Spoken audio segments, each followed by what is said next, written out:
Thank you, Mr. Chairman, and I look forward today to the really incredibly weighty issue that we do have here in this hearing today, but I also want to note, because not just from Republican circles or others, the humanitarian security crisis still at our southern border rages on, and we've done nothing to address the danger to migrant children and to the American citizens. And this is not just coming from me, this is from the Washington Post, this is from the New York Times and others. So I do look forward to us getting to that as we go forward, just as we're getting to this incredibly weighty issue today as we go forward.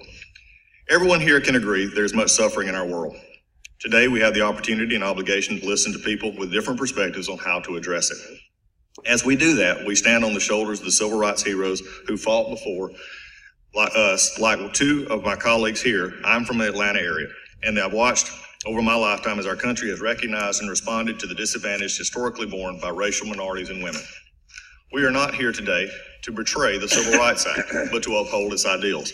There is no doubt in my mind that men, women, and children who experience gender dysphoria suffer deeply. Unfortunately, the legislation we are considering would harm countless people who understand themselves to be transgender and would demolish the hard-won rights of women, putting them once again at the mercy of any biological man who identifies at that any moment as a woman. The biological differences between the sexes remain scientific and certain. Men are physically stronger and faster than women, which has made it necessary for women to access clear legal protection.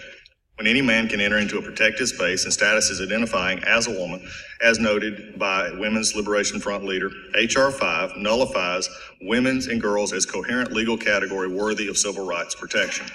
The bill privileges the rights of men who identify as women over biological women and girls. Consider female sports.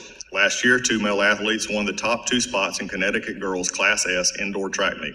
Female athlete Selena Soule, who finished 8th, missed an opportunity to compete in front of college coaches by 2 places. In Selena's words, we all know the outcome of the race before it even starts. It's demoralizing. Allowing men to compete against women in women's sports isn't demoralizing because female athletes like Selena aren't talented. It's demoralizing because it makes their talent irrelevant. Martina Navratilova explained the threat of H.R. 5 poses to women's sports. Unless you want to completely remake what women's sports means, there can be no blanket inclusion rule. There is nothing stereotypical about this. It's about fairness and it's about science. In fact, H.R. 5 ignores fairness and denies science in order to codify stereotypes and sexism. If a man who adopts the mannerisms associated with women can receive every federal protection afforded to women, we've reduced womanhood to a set of stereotypes. The same stereotypes some men have chronically exploited for social, professional, and political advantage. H.R. 5 plays into these things that hurt women and girls across every dimension of our society, and it would give these stereotypes the trump card whenever tensions arise between the rights of a transgender person and the rights of a biological woman.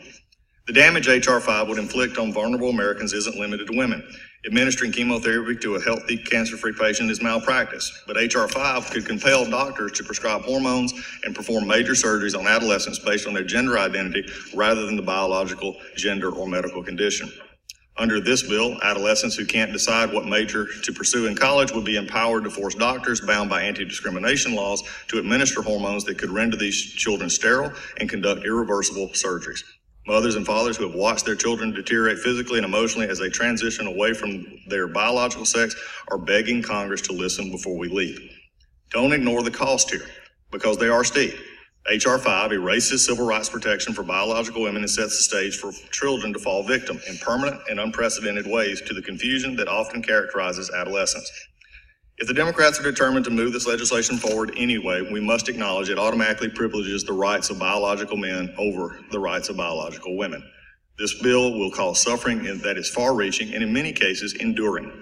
Though the women and children have historically been uniquely vulnerable, Democrats are condemning people who advocate for their rights and against H.R. 5 as bigoted. The ideology-driven H.R. 5 is content to see women, lesbians, and families become the collateral damage of identity politics with no basis in science. So I'd ask my friends across the aisle not to peddle that notion under H.R. 5, everybody wins. There will be many losers because H.R. 5 bows to the political expediency that silence calls for fairness, flouts science, and has no compassion for the women and children it marginalizes. And as a ending to my chairman's comments, there's nobody in this world should be mistreated for how they see themselves or how they portray themselves. I believe that that is a gift that is inherently from God, and is a spark of life that is put in there not by any man or woman or anybody created, it is by the one that creates. Understanding that, we can have differences. We can understand things differently. And we can understand when it comes to the law, how laws affect some and hurt others. That is not being mean-spirited. That is not being hurtful. That is just being honest. And they can have discussions today, and we plan on having those discussions. And I appreciate everybody's perspective that's going to be here. But to challenge the motive of what my disagreement may be as to people that I don't even know and that I could come to love and care is wrong. For me, this is about looking at a bill and saying what is right or wrong about this bill. And when we understand that, we can have bigger discussions as we go forward. That is where you have true conversations of love. That is where you have true conversations of compassion. And we can disagree on that, but talk about a bill that inherently does have bad effects intended with it. As we go forward, I look forward to the discussion. I look forward to our side and both sides having this discussion. I appreciate the chairman's time. And with that, I yield back.